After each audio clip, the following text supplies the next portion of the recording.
உலக நாடுகளினுடைய இந்த அமைதி அப்படிங்கிறது மன்னிக்க முடியாத மனிதாபிமானத்தினுடைய அப்பட்டமான தோல்வியையே இது காட்டுது. நினைச்சா யுத்த நிறுத்தத்தை தொடர்றதுக்கும் நினைச்சா காசா மேல அடிக்கிறதுக்கும் இதுதான் இந்த உலகத்தினுடைய நியதியா. இதுக்குள்ளே டொனால்ட் ட்ரம்புக்கு அமைதிக்கான நோபல் பரிசு வேற தேவைப்பட்டார். ஜேடி வான்ஸ் அமெரிக்காவினுடைய துணை ஜனாதிபதி என்ன சொல்லிக்கார் அப்படின்னு சொன்ன, பணைய கைதிகளினுடைய உடல்களை தோண்டி எடுக்கக்குள்ள அந்த இடத்துல இஸ்ரேல் அடிக்காங்க. அந்த துருக்கி நிறைய சுயலாபங்களுக்காக நிறைய விடயங்களை அவங்க செஞ்சிருக்காங்க அப்படிங்கிற திடுக்கிடும் தகவல்களை இன்னைக்கு ட்ரியூட்டர்ஸ் வெளியிட்டு இருக்காங்க.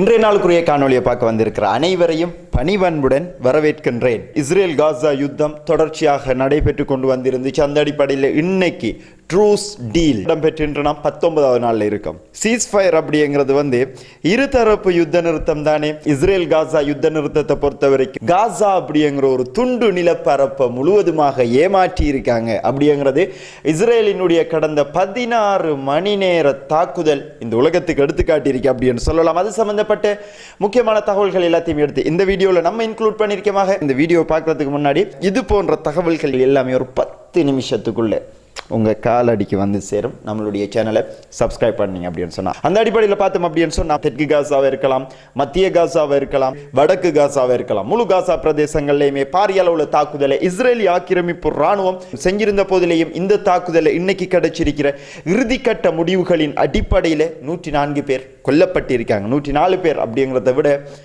46 குழந்தைகள் அதில் என்ன பாவம் பண்ணிச்சு அப்படின்னு தெரியலங்க. இந்த பச்சை குழந்தைகள் காசாவில் குழந்தைகளை குறிவச்சு இஸ்ரேலி ஆக்கிரமிப்பு ராணுவம் தொடர்ச்சியான தாக்குதலை காசாவுக்குள்ள செஞ்சு கொண்டு வராங்க. இஸ்ரேலி ஆக்கிரமிப்பு ராணுவம் சொல்லியிருக்காங்க என்ன அப்படின்னு சொல்ல, வரும் நாட்களில் நாங்கள் யுத்த நிறுத்தத்தை கடைபிடிப்போம். இது என்னடா இந்த சின்ன பிள்ளையில விளையாட்டு மாதிரி இருக்கேன்னு, நினைச்சா யுத்த நிறுத்தத்தை தொடர்றதுக்கும் நினைச்சா காசா மேல அடிக்கிறதுக்கும் இதுதான் இந்த உலகத்தினுடைய நியதியா, இதுதான் இந்த மத்தியஸ்தம் வகிச்சு கொண்டிருந்தேன் அமெரிக்காவினுடைய நீதி நியாயம் எல்லாம் இதுதான். இன்னைக்கு இந்த உலகத்தை நாங்கள் தான் ஆட்சி செஞ்சு கொண்டிருக்கோம். ஜனநாயகம் எங்கட கையில தான் இருக்கு, உலகம் எங்கட கையில தான் இருக்கு. இந்த உலகத்தில் அமைதி பீஸ். இதுக்குள்ளே டொனால்ட் ட்ரம்புக்கு அமைதிக்கான நோபல் பரிசு வேற தேவைப்பட்டாமே. அது அப்படித்தான். அங்க இருக்கிற பணைய கைதிகளை மீட்டெடுக்கணும் அப்படின்னு சொன்னா யுத்தம் செஞ்சு முடியல இஸ்ரேலாலே.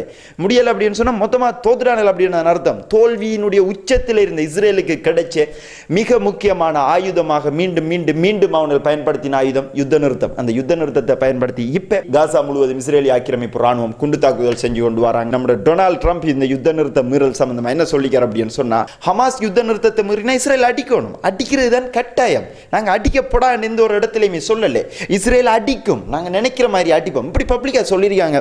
டொனால்ட் ட்ரம்ப் டோக்கியோ ஏர்போர்ட்ல ஃபிளைட்ல இறங்கும் பொழுது இந்த பத்திரிகையாளர்கள் டொனால்ட் ட்ரம்ப் கிட்ட கேட்க இப்படி தாங்க சொல்லியிருக்காங்க. அவர் ஒரு பக்கம் கருத்து தெரிவிச்சு கொண்டிருக்கக்குள்ள ஜேடி வான்ஸ் அமெரிக்காவினுடைய துணை ஜனாதிபதி என்ன சொல்லிக்கார் அப்படின்னு சொன்னா, சின்ன சின்ன மோதல்கள் வரத்தான் செய்யும், இதுக்கு நாம இதை பெருசா எடுக்க தேவையில்லை அப்படின்னு சும்மா நோமலா சொல்ற மாதிரி சொல்லி போட்டு போய்த்தார். எங்க போய்த்து இந்த கத்தார், எங்க போய்த்து இந்த மத்தியஸ்த நாடான துருக்கி அப்படிங்கிற கேள்விகள் வருது தானே. பச்சை துரோகம். இந்த யுத்த நிறுத்த மீறல் சம்பந்தமா ஹமாஸ் சொல்லியிருக்காங்க, யுத்த நிறுத்தம் மீறப்பட்டிருக்கு, ஜியோனிச ஆக்கிரமிப்பு பாசிச ராணுவங்களுடைய மக்கள் மேல் அநியாயமாக குண்டு தாக்குதல் செஞ்சிருக்காங்க, மத்தியஸ்த நாடுகள் எல்லாருமே உங்களுடைய கண்டனங்களை வெளியிடணும் அப்படின்னு சொல்லி ஹமாஸ் சொல்லியிருக்காங்க. அவனால் உயிரோடு இருக்கானல்ல இல்லையான்னு தெரியாங்க. துருக்கி ஒரு பக்கம் நான் சொல்றேன், இன்னைக்கு அந்த நியூஸ் இருக்கு, அவங்க வேற செட்டப்ல இந்த யுத்த நிறுத்தத்துக்கு ஹமாஸை சம்மதிக்க வச்சிருக்காங்க. கத்தார் எங்க பீத் அப்படின்னு தெரியா. அந்த அடிப்படையில் மத்தியஸ்த நாடுகளை ஹமாஸ் கூப்பிடுறாங்களா, என்னது கூப்பிடுறாங்கன்னு நமக்கும் தெரியும், அவங்களுக்கும் தெரியும். அது மட்டும் இல்லாம இதுக்கு எல்லாமே முக்கியமான காரணம் பணைய கைதிகளினுடைய உடல்களை டைமுக்கு தரல. இதான் அவங்களுக்குரிய மெயின், அந்த அவங்க வைக்கிற ஹமாஸ் மேல வைக்கிற மெயின் குற்றச்சாட்டு. ஆனா ஹமாஸ் சொல்லியிருக்காங்க என்ன அப்படின்னு சொன்னா, பணைய கைதிகளினுடைய உடல்களை தோண்டி எடுக்கிறதுக்கு கூட இஸ்ரேல் விடுறாங்க இல்லை. பணைய கைதிகளினுடைய உடல்களை தோண்டி எடுக்கக்குள்ள அந்த இடத்துல இஸ்ரேல் அடிக்காங்க. இஸ்ரேலினுடைய நோக்கம் பணைய கைதிகளினுடைய உடலை திறப்படம், தொடர்ச்சியாக காசா மேல நம்ம அடிச்சு இருக்கணும் அப்படிங்கிறதுக்காக இஸ்ரேல் இந்த திட்டங்களை போட்டு கொண்டு வரதும் குறிப்பிடப்பட வேண்டிய விடயம். தொடர்ச்சியாக பார்த்தோம் அப்படின்னு சொன்னா, இஸ்ரேலி ஆக்கிரமிப்பு ராணுவங்களினுடைய இந்த தாக்குதல்ல நிறைய ஜேர்னலிஸ்டுகள் கொல்லப்பட்டிருக்காங்க. கிட்டத்தட்ட 224 ஜேர்னலிஸ்ட் அப்படின்னு சொல்லி நினைக்கிறேன். இந்த அடிப்படையில் அல் முனிராவி அப்படிங்கிற ஊடகவியலாளரும் அவருடைய குடும்பமும் நுசீராத் அகதிகள் முகாமில் நடாத்தப்பட்ட இஸ்ரேலினுடைய வான்வழி தாக்குதல்ல அவங்க கொல்லப்பட்டு இருக்காங்க. அது மட்டும் இல்லாம தொடர்ச்சியாக பார்த்தோம் அப்படின்னு சொன்னா, காசாவினுடைய சிவில் டிஃபென்ஸ் டிஃபென்ஸினுடைய பேச்சாளர், சிவில் டிஃபென்ஸ் அப்படின்னு சொல்லக்குள்ள இப்ப காசாவுக்குள்ள இடிபாடுகள் இப்ப காசா முழுவதும் கிடக்கு, எல்லாத்தையுமே வந்து கிளியர் பண்றது அப்படிங்கிறது வந்து அவ்வளவு ஈஸியான விஷயம் இல்லை. இதுக்கே கிட்டத்தட்ட 10-15 வருடங்கள் தேவை அப்படின்னு சொல்றாங்க. அந்த அடிப்படையில் 7 அளவுக்கு அந்த கட்டடங்களினுடைய குப்பைகள் அகற்ற வேலைகளை இந்த சிவில் டிஃபென்ஸ் செஞ்சு கொண்டிருக்காங்க. அதனுடைய பேச்சாளர் இன்னைக்கு சொல்லியிருக்காரு என்ன அப்படின்னு சொன்னா, காசாவினுடைய மருத்துவமனை முழுவதும் நோயாளிகளால் நிரம்பி வழிஞ்சு கொண்டிருக்கு. இந்த உடல்களை தோன்றதுக்குரிய போதுமான ரிசோர்ஸ் எங்களுக்கு கிடைக்கல. துருக்கி தாரா அப்படின்னு சொன்னாங்க, துருக்கியினுடைய வந்து சதுரப்பாட்டுக்கு பெய்த்து. அது மட்டும் இல்லாமல் கத்தார் தாரா அப்படின்னு சொன்னாங்க, தெரல அப்படிங்கிற இதுக்குரிய அர்த்தம். ரிசோர்ஸ் கூட, அதாவது அந்த குப்பைகள் அல்றதுக்குரிய மெஷினரிஸ் கூட இந்த நாடுகள் கொடுக்கல. உலக நாடுகளினுடைய இந்த அமைதி அப்படிங்கிறது வந்து மன்னிக்க முடியாத மனிதாபிமானத்தினுடைய அப்பட்டமான தோல்வியையே இது காட்டுது. உலகத்தில் மனிதாபிமானம் அப்படிங்கிறது ஒன்றை கிடையாது அப்படின்னு சொல்லி இன்னைக்கு அவர் சொல்லியிருக்காரு. ஸோ காசாவினுடைய நிலவரம் எப்படி இருக்கு அப்படிங்கிறத சிம்பிளா சிவில் டிஃபென்ஸை விட வேற யாருமே வர்ணிக்க முடியாது, சொல்ல முடியாது. அவர் சும்மா நோமலா இன்னைக்கு காசாவினுடைய நிலவரத்தை சொல்லியிருக்கார். அப்படிங்கிறதும் இஸ்ரேலி ஆக்கிரமிப்பு இராணுவங்கள் கொடுத்த வாக்கையும் கொடுத்த சொல்லையும் எந்த ஒரு சந்தர்ப்பத்திலையும் நடைமுறைப்படுத்தியதை கிடையாது அப்படிங்கிறத இது நமக்கு தெளிவாக சொல்லுது அப்படின்னு சொல்லலாம். அது மட்டும் இல்லாமல் தொடர்ச்சியாக பார்த்தோம் அப்படின்னு சொன்னா, ஹமாஸ் அனாதரவற்ற நிலைமையில், காசா மக்கள் அனாதரவற்ற நிலைமையில நடு வீதியில யாருமே இல்லாதவர்களை போல் இன்னைக்கு தத்தளிச்சு கொண்டிருக்கிறதுக்குரிய மிக முக்கியமான காரணம் கத்தார், துருக்கி. அந்த துருக்கி நிறைய சுயலாபங்களுக்காக நிறைய விடயங்களை அவங்க செஞ்சிருக்காங்க அப்படிங்கிற திடுக்கிடும் தகவல்களை இன்னைக்கு ட்ரியூட்டர்ஸ் வெளியிட்டு இருக்காங்க. துருக்கியினுடைய வண்டவாளங்கள் என்ன அப்படின்னு பார்த்தோம் அப்படின்னு சொன்னா, ஈரோ ஃபைட்டர் அப்படிங்கிற டைப்பூன் வகை ஜெட்கள் 20 ஜெட்களை துருக்கி கொள்வனவு செஞ்சிருக்காங்க. யாருக்கிட்ட இருந்து? இங்கிலாந்து கிட்ட இருந்து, த கிரேட் பிரிட்டன் கிட்ட இருந்து. இவங்க 2 பேரும் 10.7 பில்லியன் அமெரிக்க டாலர் ஒப்பந்தத்தில் கைச்சாத்திட்டு விமானங்களையும் துருக்கி வாங்கி எடுத்திருக்காங்க. துருக்கியை முன்னிலைப்படுத்தி தி கிரேட் பிரிட்டன் அண்ட் நேட்டோ நாடுகள் மற்றும் அமெரிக்காவினுடைய சதிவலையிலே காசாவுடனான யுத்தத்திலையும் அதே போன்று ரஷ்யாவுடனான யுத்தத்திலையும் துருக்கியை டார்கெட் பண்ணி இந்த வேலைகள் நடந்து கொண்டிருக்கு.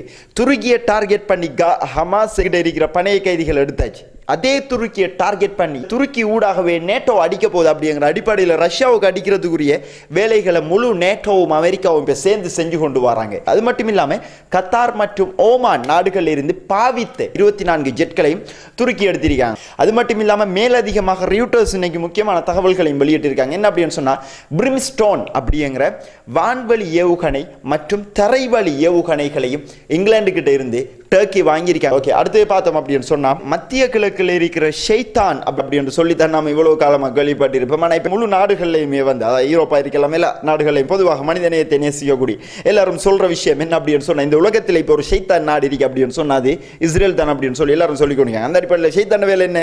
அவனால் போய் நல்லா இருக்கிறவனால குழப்பி போடுவார். அந்த அடிப்படையில் சிரியாவினுடைய கொனைட்ரா மற்றும் டரா பிரதேசங்களை கடந்த 24 மணித்தியாலத்தில் 4 முறை படையெடுப்புகளை செஞ்சிருக்காங்க. சும்மா போய் எல்லா நாட்டுக்குள்ள முழுவாட்டு அடிச்சு போட்டு வரானுகள்.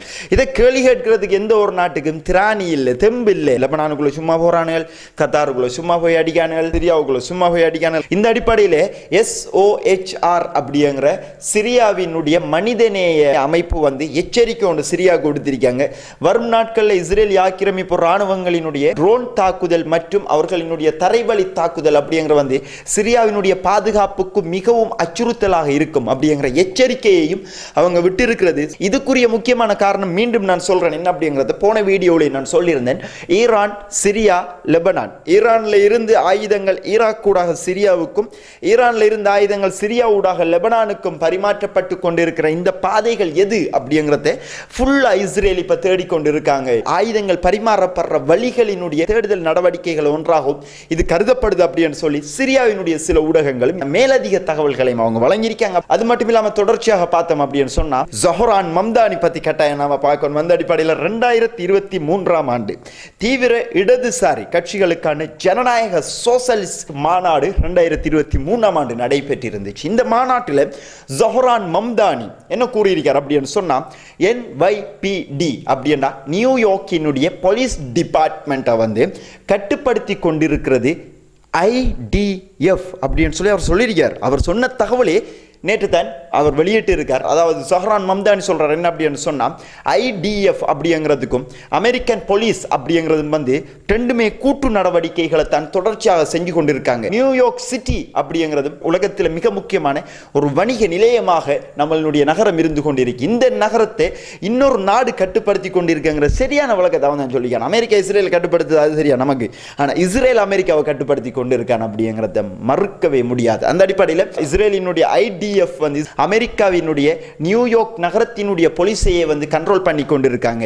இவ்வாறு கண்ட்ரோல் பண்ணுவதற்கு நாம் விடக்கூடாது. இது சம்பந்தமாக மேலதிக பிரச்சாரத்தை நியூயார்க் மக்களிடத்தில் மீண்டும் அவர், அதாவது 2023 ஆண்டு மாநாட்டில் சொன்னதை அதை திருப்பி ரிப்பீட் பண்ணி மீண்டும் அந்த மக்களிடையே பெரிய அளவிலான பிரச்சாரங்களை செஞ்சு கொண்டு வராக திட்ட தெளிவான இஸ்ரேலிய எதிர்ப்பாளராக சொஹ்ரான் மம்தானி இருக்கார். இஸ்ரேலிய எதிர்ப்பாளர் அப்படிங்கிறதையும் விட மனித நேயத்திற்காக குரல் கொடுக்கார் அப்படின்னு சொல்லலாம். அப்படிங்கிறதையும் விட அவரினுடைய சிட்டி, அவரினுடைய நகரம் மேயரத்தனை போட்டியிட போறார்.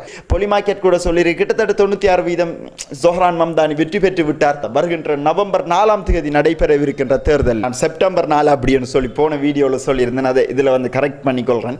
நவம்பர் 4ஆம் தேதி அமெரிக்காவினுடைய மேயரல் எலெக்ஷன் நடக்கிறதுக்கு இருக்கு. அந்த அடிப்படையில் இவர் ஜெயிக்க போற வேட்பாளர், நியூயார்க் நகரத்தினுடைய வெற்றி வேட்பாளர் சொஹ்ரான் மம்தானி இவ்வாறான பிரச்சாரங்களை தொடர்ச்சியாக செஞ்சு கொண்டு வரார் அப்படிங்கிறது குறிப்பிடப்பட வேண்டிய விடயம். அந்த அடிப்படையில் இறுதியாக ஒரு முக்கியமான தகவல் ஒன்று பார்த்தோம். என்ன அப்படின்னு சொன்னால், ஆப்கானிஸ்தான் பாகிஸ்தான் சும்மா சண்டை பிடிச்சு கொண்டிருந்தாங்க. கத்தாரில் பேச்சுவார்த்தைகள் இடம்பெற்றுக் கொண்டிருந்துச்சு. அதன் பிறகு சண்டையை காணலை. இருந்தாலும் இன்னைக்கு ஆப்கானிஸ்தானினுடையதும் பாகிஸ்தானினுடையதும் உள்துறை அமைச்சர்கள் ஈரான்ல, அதுவும் தெஹரான்ல கட்டி பிடிச்சி கொஞ்சி குழாவிக்கு இருக்கிற வீடியோக்களை தெஹரானினுடைய மீடியாஸ் ரிலீஸ் பண்ணியிருக்காங்க. என்ன அப்படின்னு சொன்னால், பாகிஸ்தானும் ஆப்கானிஸ்தானும் இனி நாங்கள் சண்டை பிடிக்க மாட்டோம், நாங்கள் ரெண்டு பேருமே வந்து ஒன்றுக்குள்ள ஒன்று கண்ணுக்குள்ள மண்ணு அப்படிங்கிற மாதிரி சொல்லியிருக்காங்களாம்.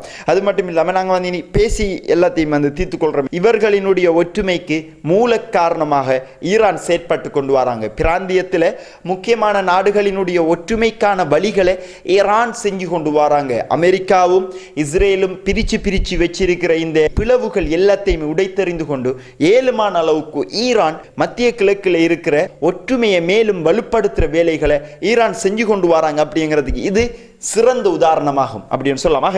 இன்னைக்கு வந்து இருக்கிற முக்கியமான தகவல்கள் எல்லாத்தையுமே ஒன்று சேர்த்து இந்த வீடியோவில் நம்ம உங்களுக்காக வழங்கியிருக்கோம்.